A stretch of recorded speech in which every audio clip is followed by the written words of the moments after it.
Hello বন্ধুরা, আমি রিয়া জানা। তোমরা সবাই কেমন আছো বন্ধুরা? আমি ভালো আছি। আজ আমি তোমাদের সুজির রসগোল্লার রেসিপিটা শেয়ার করব।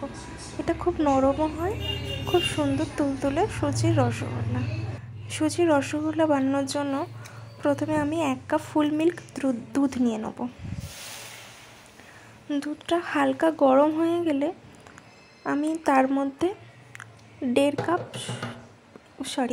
তার মধ্যে আমি 1/2 কাপ সুজি দেবো, মানে 1 কাপ দুধের জন্য 1/2 কাপ সুজি। এটা আপনাকে মেজারমেন্ট করে দিতে হবে, নাহলে একটু প্রবলেম হয়ে যাবে করতে। দুধটা ভালো করে নেড়ে নেড়ে মানে গরম করতে, যাতে লেগে না যায়। তো তার মধ্যে আমি 1/2 কাপ সুজি দিয়ে দেবো, দিয়ে একই দিকে ভালো করে নাড়াতে হবে, যাতে কোথাও মানে ডলা পাকিয়ে না থাকে।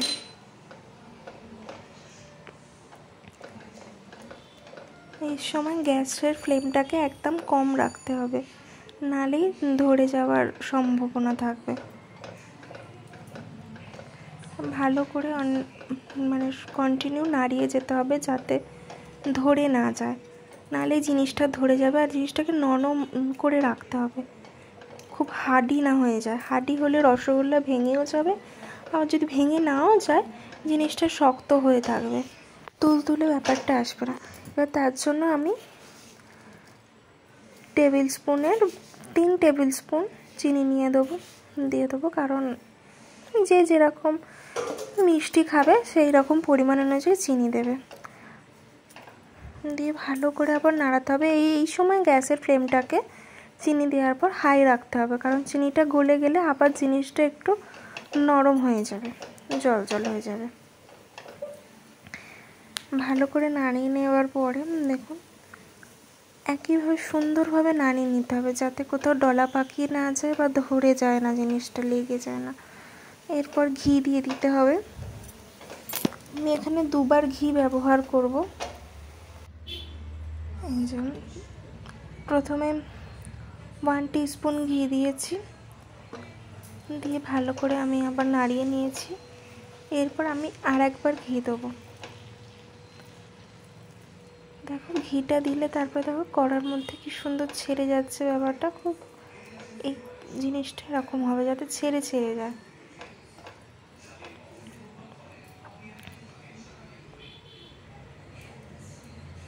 দিয়ে ভালো করে নাড়িয়ে আমি আরেকবার একটু ঘি দিয়ে দিলাম।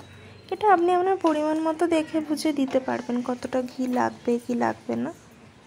দিয়ে ভালো করে নাড়িয়ে নেব। দিয়ে ওটা কড়া থেকে ঢেলে নিয়ে ঠান্ডা হতে দিয়েছি। এবারে আমি এখানে 5 কাপ পরিমাণ, মানে মোট 2.5 কাপ, এটা আমার 1/2 কাপ, তাই জন্য আমি 2.5 কাপ জল দিয়েছি, আর এরই হাফ কাপ চিনি দিয়েছি। এখানে চিনির পরিমাণটা আমি কম রেখেছি, কারণ আমরা একটু অল্প মিষ্টি খাবো। এই দেখুন এই একই কাপের হাফ মানে চিনি দিয়েছি, এটা আমার 1/2 কাপ দুধ, মানে যে কাপের মাপে আমি সুজি নিয়েছি সেটা। এবার ভালো করে চিনির এটাকে শিরা বানিয়ে নিতে হবে। শিরাটা তার থাকলে হবে না, কারণ তাহলে মিষ্টিটা শক্ত হয়ে যাবে। চিনিটা গুলে গেলেই করে নিতে হবে।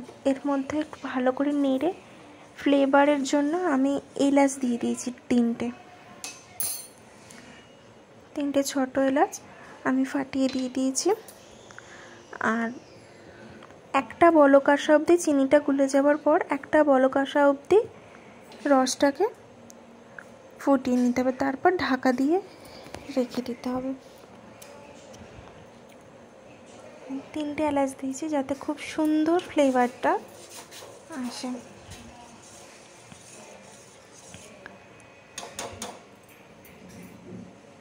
এই দেখুন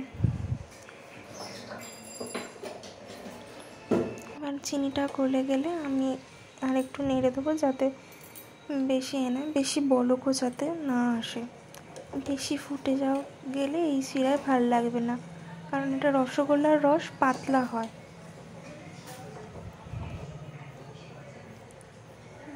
এই যে বলক আসতে আরম্ভ হয়েছে, এই পর্যায়ে আরেকটু বলক এসে গেলে এই পর্যায়ে আমি গ্যাসটাকে বন্ধ করে রসটা ঢাকা দিয়ে রেখে দেব।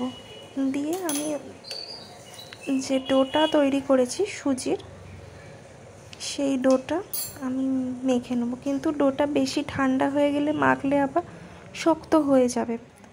তাই জন্য ডোটা হালকা গরম থাকা, যাতে আপনি হাত দিয়ে মাখতে পারেন সেই রকম গরম থাকা অবস্থায় ডোটাকে ভালো করে ঠেসে মেখে নিতে হবে। মাখার সময় আপনি একটু ঘি হাতে নিয়ে নেবেন, যাতে হাতে লেগে না যায়। এমনিও লেগে যাবে না আপনার, তাও একটু ঘি নিয়ে ভালো করে ঠেসে মেখে নেবেন।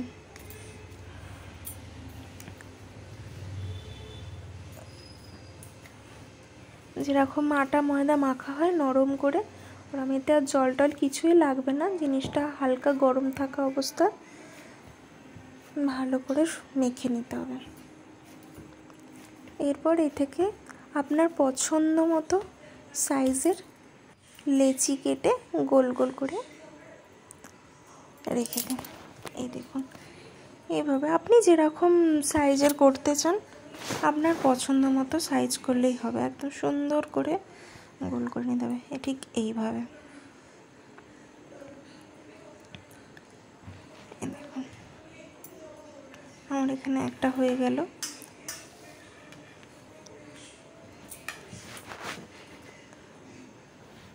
এরপর আমি নেক্সট আর একটা আমরা গোল করবো, যাতে কোথাও মানে কোনো ধারে ফাটা না থাকে। ফেটে থাকলে না সেই জায়গাটা থেকে আবার মানে ফেটে যেতে পারে সেদ্ধ করার সময়, যখন আপনি রসে দিয়ে জিনিসটাকে একটু বয়েল করবেন তখন। দেখুন আরেকটা আপনাদের করে দেখিয়ে দিচ্ছি। ঠিক এইভাবে গোল গোল করে নিতে হবে। যেরকম লেচি করেন, লেচিটা একটু মানে রুটি বা লুচি লেচিটা একটু থ্যাপসা টাইপের হয়, এটা নিন গোল হবে। রেখে দেব। এইভাবে আমি সবগুলো লেচি বানিয়ে নেব। আমার এখানে সবগুলো লেচি বানানো হয়ে গেছে, দেখেছেন আমি কিরম সাইজে করেছি। এরপর গ্যাসটাকে জেলে দিয়ে ফ্লেমটাকে একদম লোয়েতে রেখে দেবো। দিয়ে আস্তে আস্তে এগুলো ছেড়ে দেবো, যাতে ফেটে না যায়।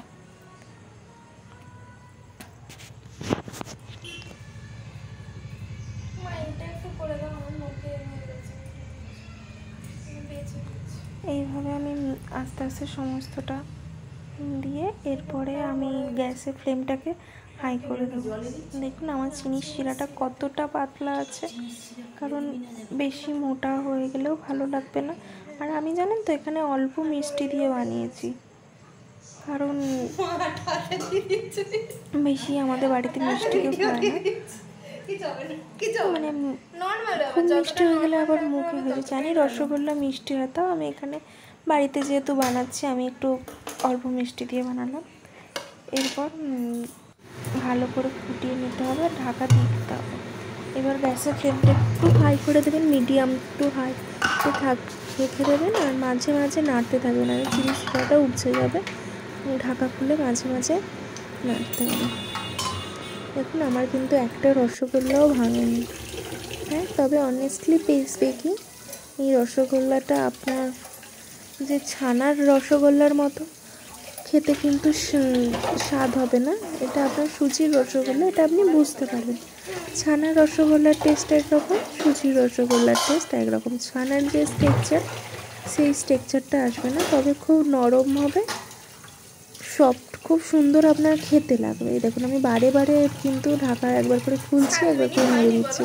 এরকম করে আপনাকে মোট 7-8 মিনিট মিডিয়াম টু হাই ফ্লেমে এটাকে ফুটিয়ে নিতে হবে, আর একদম আলতো হাতে নাড়তে হবে যাতে ভেঙে না যায়। দেখুন কিন্তু একটা রসগোল্লা ভাঙেনি, সব কটা গোটা আছে। আর কতটা পরিমাণে ফুলে গেছে দেখুন রসগোল্লাটা। আপনি যদি ডোটা শক্ত করে না করেন, নরম রাখেন, তাহলে এরকম রসগোল্লাগুলো ফুলে যাবে। এরকম দেখুন কতটা তুলতুলে। আর থ্যাংক ইউ।